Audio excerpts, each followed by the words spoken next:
What's going on, folks? Ted from Immersion here, and I wanted to talk to you today about Elements of Inspiration, a new card or updated card series and a series of other updates from the good folks over at Nord Games. So a big shout out and thank you to the folks at Nord Games for sponsoring this video.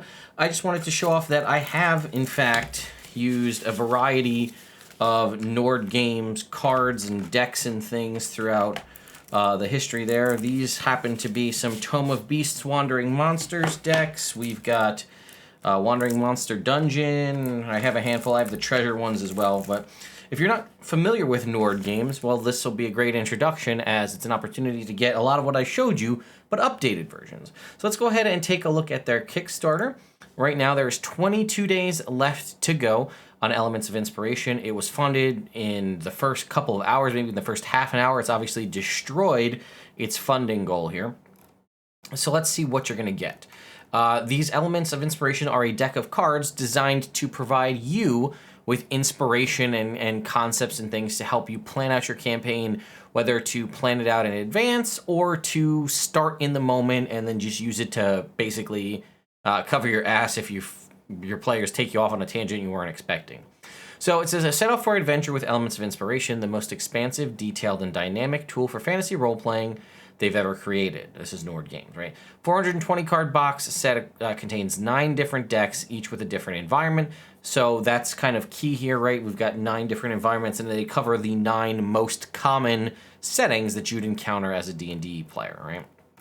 So we can see we've got urban, forest, mountains, underground waterways, tundra, desert, plains, and swamps. That's, in my opinion, pretty much everything you're going to encounter. The only ones you might maybe miss is like a volcanic situation, but that's very specific.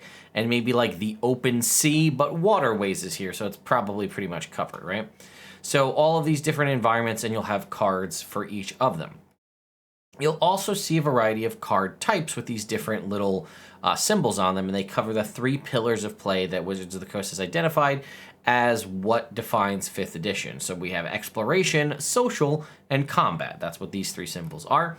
And it says each one will basically have the type, it'll have a little bit of inspirational text, a couple of different options, and then some other fun stuff at the bottom, right?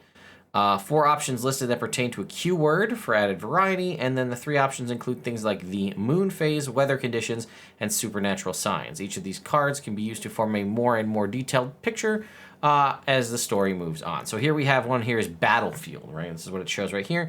As the characters move through the grasslands, they come to an area that was clearly once a battlefield.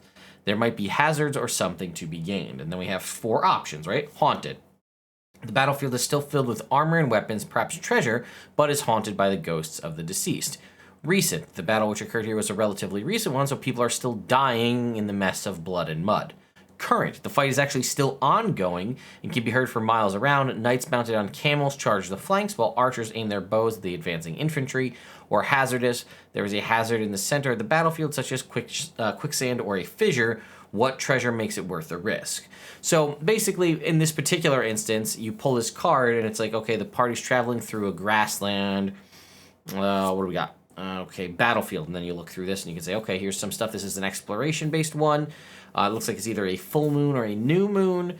It's sunny. That's the phase of the moon. It's sunny out currently. And then we have this little rune symbol here, which could be absolutely nothing, or you could use that to possibly be something that's on one of the characters or the bodies or something armor, and it could be a whole huge thing that they need to investigate, or you just leave this behind and move on. Here we can see some videos here of it, and then we have a couple of different examples, right? So here's some urban cards, and we can see we have a couple different combat-based ones. So let's go with Tavern Brawl. That's a pretty common one you'd encounter in an urban environment. It says, spilling out onto the street is a brawl of immense proportions. The tavern from which the brawlers emerge seems to shake with the violence occurring inside. And then there's 4 different options for this brawl. Unarmed, they're basically engaging with feet and fists, heads and elbows, just whatever they have on their person. Improvised weapons, they've picked up stools, broken bottles, decorative antlers, etc., and anything they can use within arm's reach. Simple weapons, they're using things like daggers or clubs, or martial weapons. Long swords slash through the air, while this sends showers of splinters, flail sends showers of splinters from the floorboards. These are not brawlers, these are warriors. We can see this is maybe a partly cloudy. Again, same moon cycle and a different rune word. And again, we can scroll down. We see here some forest cards, mountain cards, desert cards, and then plains cards. And then we have the pledge level. So let's grab another one. How about, I was hoping we could grab a social one, but it looks like all the ones listed here are not for social. So let's see, how about the sinkhole? This is another exploration one. A huge hole opens in the earth near to or underneath the characters. It leads down into the earth, perhaps to a cave or an unearthed dungeon. So first we have quicksand. The sinkhole is formed by quicksand, which threatens to swallow the characters whole unless it can be spotted and avoided. Caverns. Beneath the sinkhole is a network of caverns. Do monsters lurk in the caves? Do undead haunt the tunnels? Dead drop. The sand drops away into an incredibly deep fissure. Falling the entire way could seriously injure or kill the characters. Or sand vortex. An enormous swirling vortex of sand begins spreading across the desert. Those caught in the whirlpool will certainly suffocate in the shifting particles. We have a different rune word. I guess this is probably a new moon because there's nothing there. And then we have maybe some more kind of windy with clouds. And we roll into our pledge levels. So for $25, you will get all of those cards, but in just a PDF form. So to me, I guess if you need these on the go, that's not a bad thing to have. But for me, the tactile of the actual cards is more important. So it'll be $50 for the expert level, which will get me elements of inspiration. So I'll have the deck of cards. And one thing I think that we should talk about is just a little bit about how you can use these. Now, if you have time, you could sit down with your decks of cards and pull and draw and place them wherever you think they need to go. Hey, the party's going to travel maybe through some grasslands. Let's plan out a couple of different encounters. Maybe that's how you set up your random encounter tables, right? You grab 10 of these cards and you say, okay, we'll do 1 through 10. Party rolls a d10. We see what happens. And now you have that all planned out. Now, a lot of that specific stuff is not determined. It might tell you a sinkhole, it might tell you a battle, a monster, whatever the case may be. You still need to go and do the research to find whatever the stat block or associated thing for that is, and then utilize that and figure out what the DCs are for traps or quicksand or whatever the case may be. But it takes a lot of the creative effort off of you and is provided by the card. So in an ideal situation, I say it will probably be to have these cards and plan this all out ahead of time. But as I've said before, with me, I don't have a lot of time. And thankfully, I'm not currently DMing. I have a friend DMing our game during our normal time slot. But with me, usually the thing that suffers the most just due to the lack of time is my campaign planning, right? I have my regular 9-to-5 job. I have doing all the stuff and coverage, news and otherwise for Nerd Immersion. I have house projects constantly going on that I'm doing things to upgrade and change things around my house. And I have, you know, my wife, my 2 kids, and the dogs and pet lizard and all this other stuff. So with all of that going on, campaign planning is usually what takes the backseat to everything else because I just don't have time to sit down. So having cards that could expedite it for me are great, but at the same time, I can also use these on the fly. Like if I know where the party is, I don't know what they're gonna do, I can just pull these cards and then in the moment do it. Or if the party just goes off on a way off tangent, as we know players always do, where you thought they were gonna go on the boats and they decided to go into the sewers, well, now you can maybe use these cards to flip that around and get yourself some stuff to go with real quickly, at least a story thread that you can use to then extrapolate on or not. All right, back to the Kickstarter.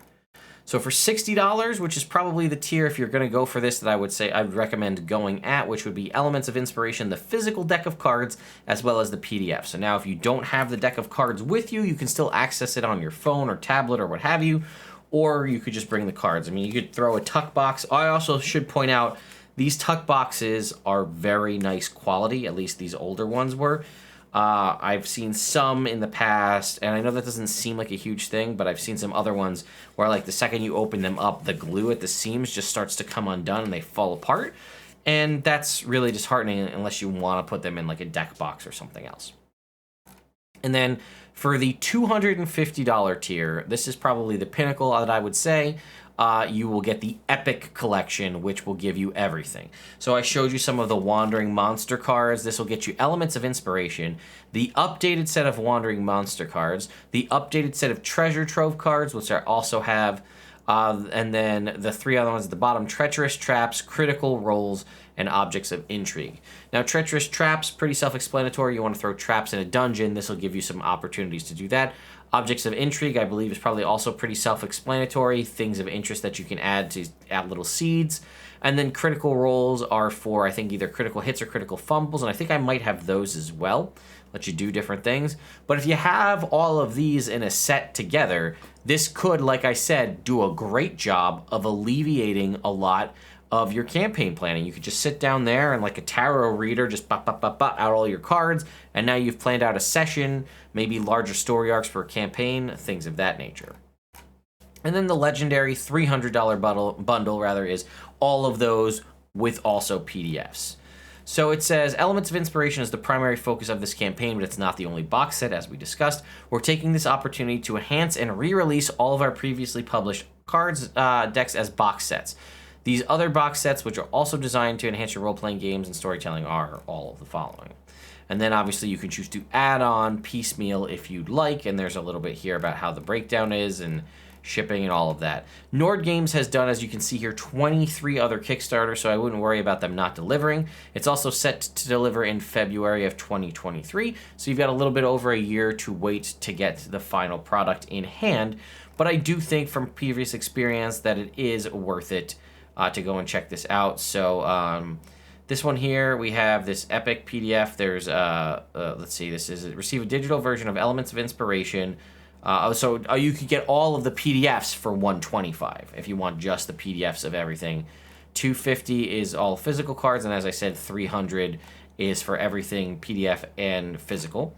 They also do have retailer levels here, so if you do own a game store, you want to get some in your shop. Retailers, like basically 3 of all of them. Retail level 2 is about 5, and level 3 is 7. Oh, and then we have 4 is 9, and then there were some early birds, but we're a little late into the campaign at this point, so most of the early birds, or if not all of them, have gone. So there you go, folks. You can go ahead and I'll have a link pinned at the top of a link first at the top of the video description, so if you click and expand that box, you'll be able to see it there. I'll also have it as a pinned comment at the top of the YouTube comment section. And I will also say that this is a affiliate link as well, so if you go ahead and click that link and then going back to the Kickstarter via the link that I have, I will benefit slightly monetarily from that as well. So again, there's over almost 2,000 backers here on this, right? And it's, like I said, goal is 20,000. It's currently sitting at 156. This is obviously something a lot of people want, and like I said, for me, anything that I can have, whether it be a deck of cards or what have you, that will allow me to expedite and make things go faster, I'm all for it. Especially, again, if it is something like a tuck box of cards that I can just throw in a shirt pocket or a backpack, and then you usually can find some downtime, 5-10 minutes, to just flip through some cards. Even if you don't do what I said and sort of like tarot card them out, where you're like, okay, you know, I'll do this and I'll do that. Even if you just take the cards and take them out and just look through them and just flip through the cards and just read the text on the cards, that might seed some thought in your, you know, deep in the back of your brain, where you're like, oh, hey, I read that card, I need something and I'm on the fly, and you're like, well, I can try to just pull from that whatever I remember, and it might inspire you to use that, or at least inspire you in some way to continue writing or give you some idea. So I definitely think it's worth checking out. Like I said, the team at Nord Games is awesome. So links in the description, and I will see you all next time.